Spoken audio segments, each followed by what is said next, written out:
കശുവണ്ടി വികസന കോർപ്പറേഷൻ മുൻ ചെയർമാൻ INTUC നേതാവ് ചന്ദ്രശേഖരനും മുൻ മാനേജിംഗ് ഡയറക്ടർ KA രതീഷിനെ പ്രോസിക്യൂട്ട് ചെയ്യാൻ VD സതീശൻ ഇന്നലെ അനുവാദം കൊടുത്തു. VD സതീശൻ്റെ മുഖ്യമന്ത്രിയുടെ മുമ്പിൽ ഹാജരായ ആ പേപ്പറിൽ അദ്ദേഹം ഒപ്പുവെച്ചു. പ്രോസിക്യൂഷൻ സാങ്ഷൻ അനുമതി കൊടുത്തു.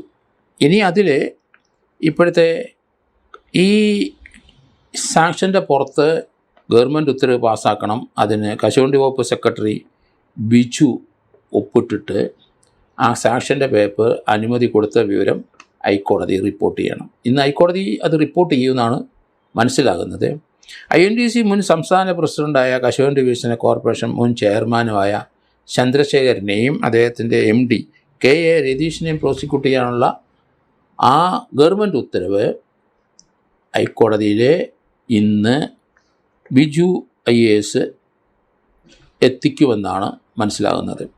കഴിഞ്ഞ 2020 മുതൽ CBI കേസ് ഏറ്റെടുത്ത് അവർ അന്വേഷണം നടത്തിയ ശേഷം ഇവരെ രണ്ടുപേരെയും പ്രോസിക്യൂട്ട് ചെയ്യാൻ CBI അന്ന് മുതൽ ഗവൺമെൻറ്റിലെ അനുമതിക്ക് കാത്തു നിൽക്കുകയാണ്. ഹൈക്കോടതി ഇത് പരിശോധിച്ച ശേഷം ഗവൺമെൻറ്റിലേക്ക് റെഫർ ചെയ്ത് പ്രോസിക്യൂഷൻ സാങ്ഷൻ കൊടുക്കാൻ.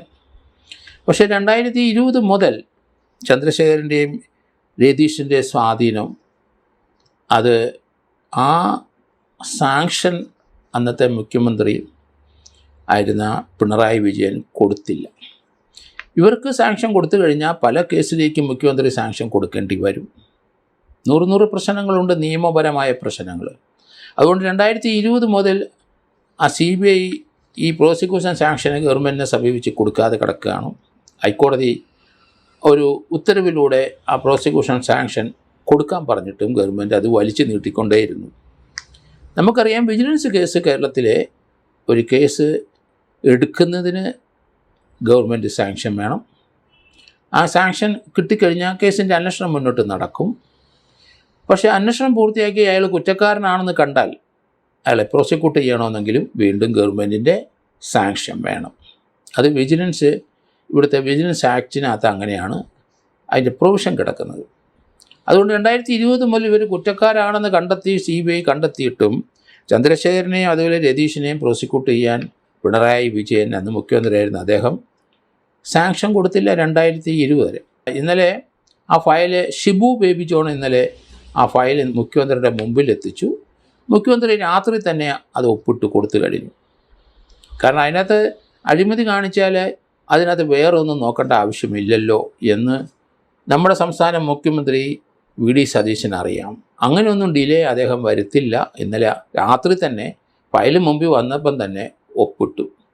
അത് ഒരു പോളിസിയാണ്.